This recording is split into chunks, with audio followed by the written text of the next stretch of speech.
Hey, what's up, everybody? Cory McArthur here, your realtor online with Remax. And beautiful, I guess, fall day here. Actually, we're here in September, but it still feels like summer, which is awesome. And why September is probably one of the best months of the year. And I just happen to be born in that month as well. So another great reason. But today I wanted to talk to you a lot about, or a little, I guess, about basically time and money.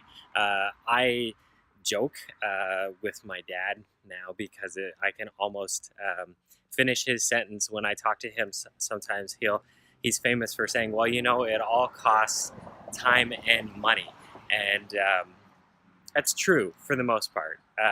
But I wanted to talk with you a little bit about your perspectives on time and money. And this is something that's changed a lot for me over the years. And what I've realized is that most of us, me included, a lot of times we are trading our time for money. We go to a job and they will say, you give us an hour of labor and we will pay you X amount of dollars.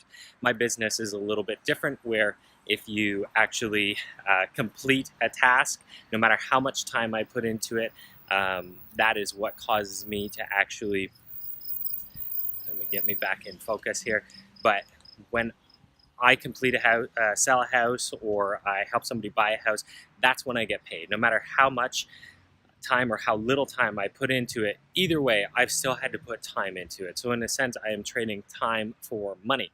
But what happens if we get to a point where we stop trading time for money and we find things that can actually make us money, where we don't have to trade our time for money? I mean, that's essentially what we call passive income.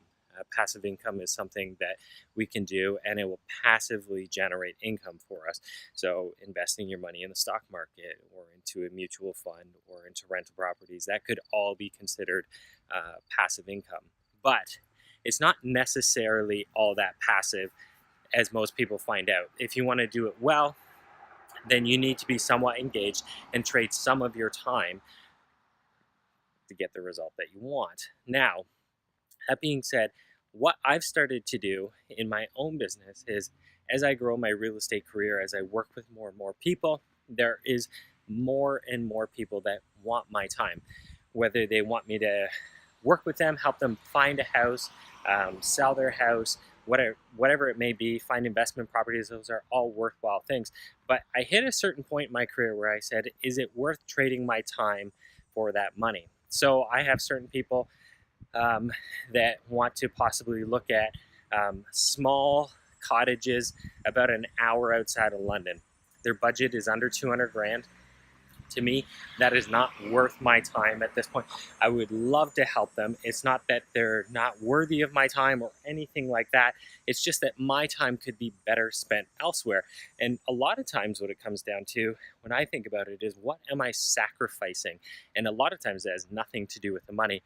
It has more to do with my time, and that I may be sacrificing that time away from my family to commute an hour and then spend an hour with them showing them a property or more and then commute back. That's just not worth it for me, right? So I just wanted to put this out there because I want you to think a little bit about how you spend your time and how you spend your money.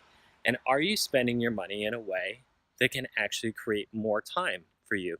I once had somebody tell me that a good filter they use is, unless it's going to create more time and more money for me, then I don't do it. There's lots of things that can create more time but will cause you to lose money. There's also lots of things that will make you to a lot of money but cost you a lot of time. But what if you could get to a point where it actually made you money and made you time? That's when you begin to get wealthy, right? You have freedom in your life. You have freedom of your time. And that's what we all want. We don't want the burden of having to say, all right, I'm still 65 and I still have to go to work to earn money. I still have to trade my time for money. So you need to start thinking about that stuff now. So that's just some of my thoughts. I hope it's been helpful. Leave your comments below. Hit the like button if you found this video helpful in any way. And if it's kind of got the wheels turning for you at all, I'd love to hear your thoughts. Take care.